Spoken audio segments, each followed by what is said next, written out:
My name is Ethan Ward, and I'm 31 years old. On the surface, people who meet me today see a man who has carved out success, independence, and a life that I built entirely with my own hands. But what most don't know is that I didn't get here because of family support. No, my family, the very people who should have been my safety net, my foundation, decided one day that I wasn't worth their time, money, or even love. They cut me off, abandoned me, and left me to rot. And here's the part they never saw coming.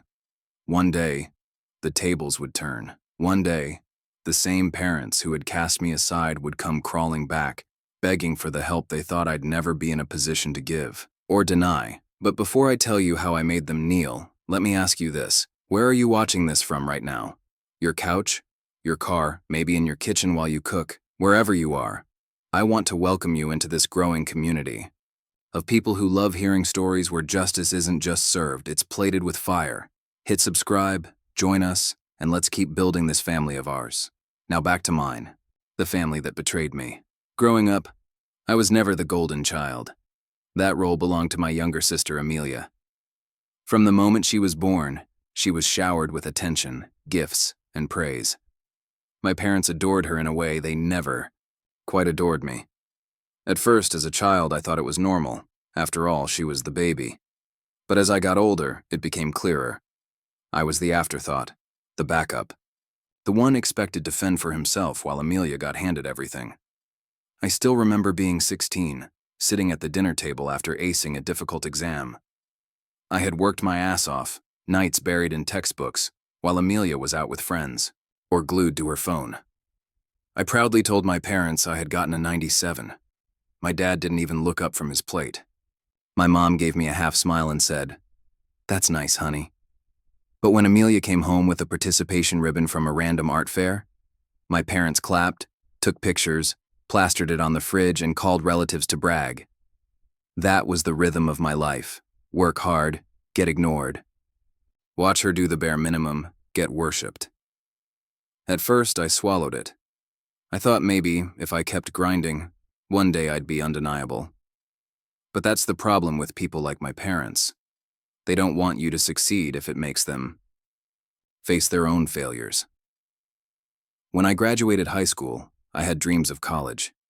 I applied, got into a solid state university, and was ready to study business. But then came the first betrayal that really opened my eyes. One night, I was sitting at the kitchen table, scholarship forms spread out, excitement bubbling in my chest. My mom sat across from me, arms crossed, her face stone. "Ethan," she said, "your father and I have decided we can't afford to pay for your college." I blinked. "What do you mean?" "I've been saving, and I just need a little help with housing and books. I'll take loans." She cut me off. "We've thought about it, and we've decided to use our savings for Amelia's future instead. She's special. She has potential. You'll figure something out." Those words sliced me open. You'll figure something out. I was 18, no safety net, no support, just tossed aside like my future wasn't worth a dime. I left that house. The day after graduation, duffel bag slung over my shoulder, determination burning like acid in my gut. The years that followed were hell. I scraped by with part-time jobs, sometimes working 2 or 3 at a time just to pay rent. There were nights I went to bed hungry, nights I questioned if my parents were right, that maybe I wasn't worth investing in. But let me tell you something about hitting rock bottom. It teaches you to climb. It forces you to grow claws, to sharpen your teeth, to stop asking for scraps and start hunting. I started small. First, community college. I paid my way through semester by semester, while working shifts at a gas station and a dingy diner. Every dollar mattered. Every wasted second felt like death. Meanwhile, Amelia's life was a parade of luxury. My parents paid for her private university, her trips abroad, her new car. They even helped her with the down payment on her first apartment. And through it all, they barely checked in on me. The rare times I visited, they'd ask me, "So, are you still doing whatever it is you're doing?" As if my grind was meaningless. But I stayed quiet. I let their doubt fuel me. By the time I was 24, I had transferred into a 4-year university, gotten my business degree, and started climbing the ladder at a small but growing tech company. I worked harder than anyone else because failure wasn't an option, because I had no one to catch me if I fell. And when I landed my first promotion, I celebrated alone. No congratulatory call from my parents. No proud message from my mom. Nothing. But here's the thing about success. It doesn't stay small forever. By my late 20s, I had worked my way into management. I had investments, a side business blooming, and the kind of financial stability I once thought impossible. Meanwhile, Amelia was Amelia. Floating through life, burning through my parents' money, switching jobs every few months, always crying about how unfair the world was. And then the cracks began to show. My dad's company, once solid, hit rough waters. A few bad deals, a downturn in the market, and suddenly the house of cards started to wobble. I heard whispers through the grapevine. An uncle mentioned they might need to sell their vacation property, that they were cutting corners. At first, I didn't care. These were the people who had abandoned me after all. But then I got a call. It was my mom. For the first time in years, she sounded nervous, desperate even. "Ethan," she said softly, "we've been meaning to reconnect. How have you been, sweetheart?" I almost laughed in her face. Now, after all these years, she remembered she had a son. That call was the beginning of the shift. The first sign that the power dynamic was changing. And I knew, deep in my bones, that one day, they'd come not just to reconnect, but to beg. And when that day came, I would decide their fate. Because they cut me off. They threw me away. But I survived. I thrived. And when the wolves they had ignored came to their own door, they'd find me waiting. And I wouldn't be merciful. And if you've been following my story, you already know the first half of what happened. My parents, Carol and Richard, spent years treating me less like a son and more like a financial pawn. They loved appearances, money, and control far more than they ever cared about me. When I was 19 and still in college, they pulled the rug out from under me, cutting me off completely. Their excuse?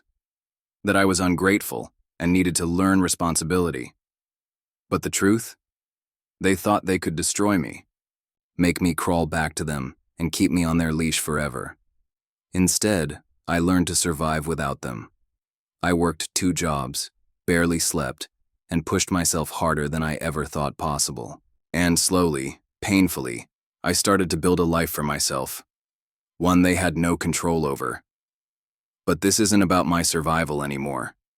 This is about their downfall. Because what I'm about to tell you is how the people who once cut me off and left me scrambling ended up on their knees, begging me for the help they thought I'd never be in a position to give. And let me just say, I didn't make it easy for them. But before we get into the chaos, I want to pause for a second. To everyone watching and listening, I want to know, have you ever been underestimated so badly that it lit a fire in you to prove everyone wrong? Drop a comment below with your story. And if you're new here, join our growing community where we dive into the deepest, rawest revenge stories you'll ever hear. Now, let's get back to the destruction of my parents' so-called perfect world. After they cut me off, I barely had contact with my parents for a couple of years. And during that time, something strange started to happen. Their shiny, picture-perfect world wasn't as untouchable as it seemed. My dad, Richard, was a big name in real estate development. He loved showing off his wealth, bragging about his deals, and surrounding himself with people who admired his success. But I knew something about him no one else did. He was reckless. Behind closed doors, he took shortcuts, manipulated numbers, and leaned on connections instead of actual skill. For years it worked, but then the market shifted. Suddenly those risky deals weren't paying off. He had developments sitting half empty, investments bleeding money, and a reputation that was starting to crumble. Meanwhile, my mom, Carol, who thrived on social status, was too busy hosting charity luncheons and posting pictures of her perfect life on social media to notice that the foundation of their world was cracking beneath them. They still had the house, the cars, the country club memberships. But the money wasn't flowing like it used to, and as the cracks grew wider, they started to panic. I'll never forget the first time they came crawling back. I was in my mid-20s by then, working in tech, and climbing the ranks of a company, where I'd started as an unpaid intern. Through sheer grit and ridiculous hours, I'd worked my way into a role where I wasn't just surviving, I was thriving. I wasn't rich, but I was stable, independent, and more importantly, free from them. Then one night I got a call from my mom. "Ethan," she said, her voice unusually soft. "We need to talk." I braced myself. She started by asking about my job, my apartment, even my health. It was bizarre, like she was suddenly trying to play the role of a caring mother after years of radio silence. But then, after about 10 minutes of forced small talk, the truth came out. "We're going through a difficult financial period," she said, her words careful. "Your father made some investments that haven't gone as planned. We were hoping you might be able to help us bridge the gap." I almost laughed out loud. These were the people who once sneered at me for eating ramen noodles when they cut me off. The people who told me I'd never survive without their money. The people who watched me suffer. And now, they were asking me for money. I didn't say yes, but I didn't say no either. I just told her I'd think about it, and hung up. Because right then, I realized something. The power dynamic between us had shifted. For the first time in my life, I wasn't the desperate one. They were. Over the next year, things only got worse for them. My dad's company started bleeding clients. Rumors about his failed deals spread through the business community, and doors that were once wide open slammed shut.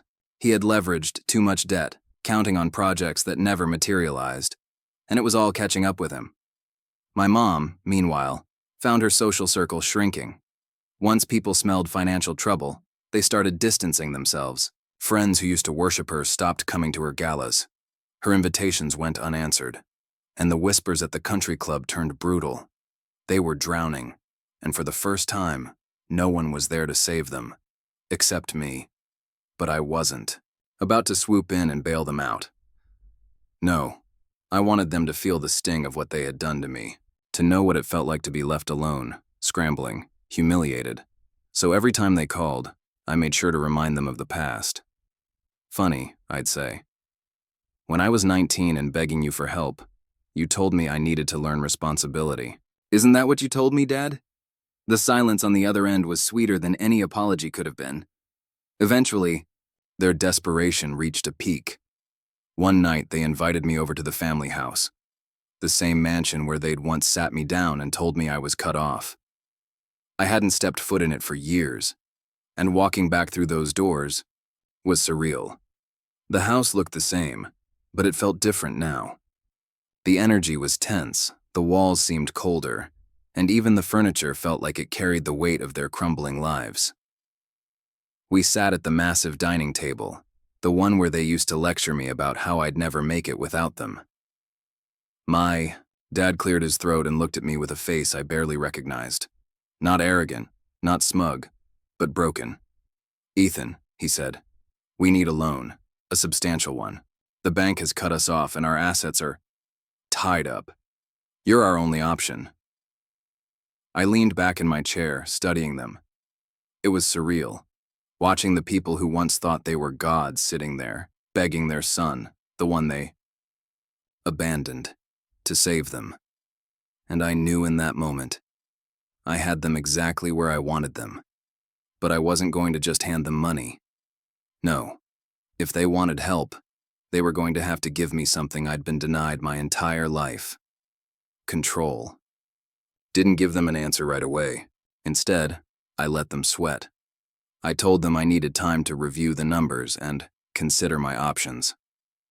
Watching them squirm was almost intoxicating. In reality, I knew exactly what I was going to do. If they wanted my help, I was going to take everything from them, slowly, methodically, and with the same coldness they once showed me, and that's exactly what I set in motion. When I left off, I had already begun tightening the noose around my parents' necks. Their finances were collapsing, their influence was slipping, and for the first time in their carefully curated lives, people were beginning to whisper. The way Millers weren't invincible anymore. They were desperate. And the best part? They had no idea that the very person orchestrating their downfall was their own son, the one they had cast aside. It started when one of their business rivals reached out to me. I won't name him here, but let's just say he had been waiting for years for an opportunity to strike at my father's company. And when he realized that I had the kind of inside knowledge and strategic connections to pull it off, he practically begged me to come on board. Now, I could have simply partnered with him and watched my father's company go up in flames from the outside. But that wasn't enough. No, I wanted control. I wanted the Millers to look up at me from the bottom of the pit they had dug for themselves and realize that the son they had cut off was the one holding all the power. So I negotiated something bigger. Instead of just helping him compete, I became the bridge that allowed him, and eventually me, to buy up controlling shares of my father's company quietly.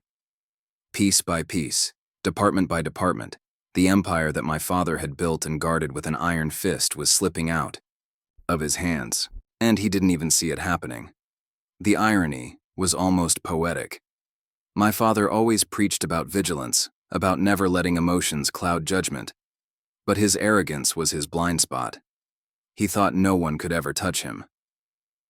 By the time I revealed myself, my parents were already drowning in debt.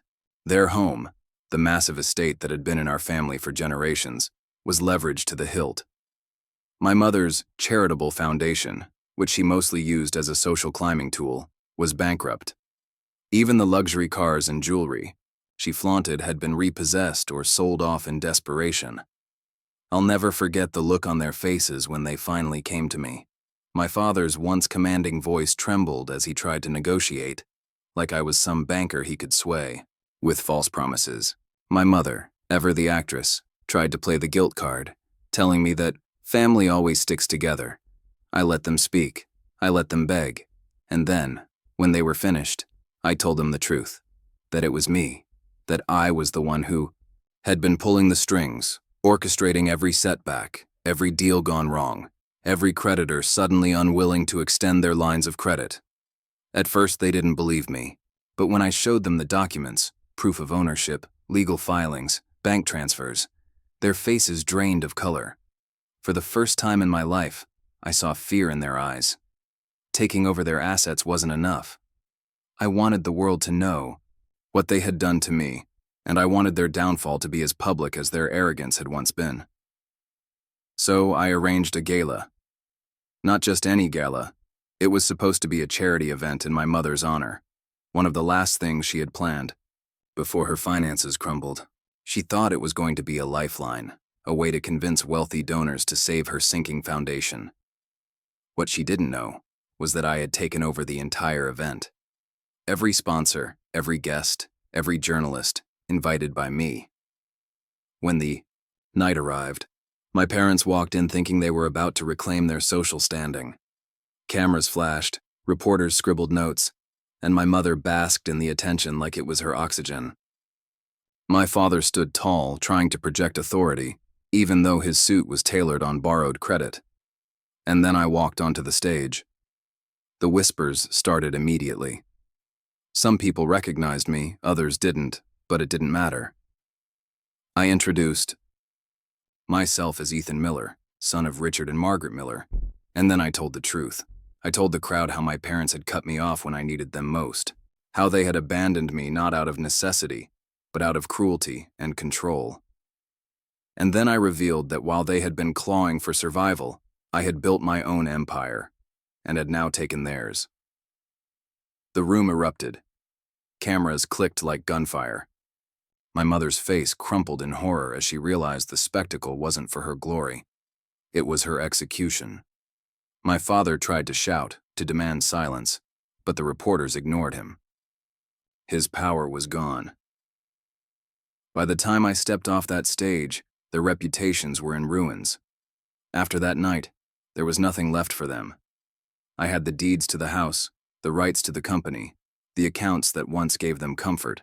Every door they had once used to climb higher in society was slammed shut. But I wasn't finished. I gave them a choice. They could live quietly on a modest allowance that I controlled, or they could walk away with nothing. The same choice they had once forced onto me. Do you want to guess which one they picked? They chose the allowance. The once proud Richard and Margaret Miller now live in a small townhouse, one that I own. Their bills are paid by me. Their every expense is approved by me. They went from lording over me to surviving on my mercy. And the best part? Everyone knows. The whispers that once questioned their wealth are now full-blown stories about how they lost it all, and how their own son was the one who brought them down. Some people might say I went too far. That revenge should stop at reclaiming your dignity, not dismantling the people who wronged you. But here's the thing. My parents didn't just hurt me once. They spent my entire life trying to control me, belittle me, make me believe that I was nothing without them. Now, the roles are reversed. They are nothing without me. And every time I see my father's hollow eyes, or my mother's forced smile as she pretends she's still relevant, I feel the weight of my revenge settle deep in my chest. It's not just satisfaction. It's justice. Tell me, was I wrong? Was I the villain for making them live through the same abandonment they forced on me? Or was this the only way to finally make them understand what they did? You decide.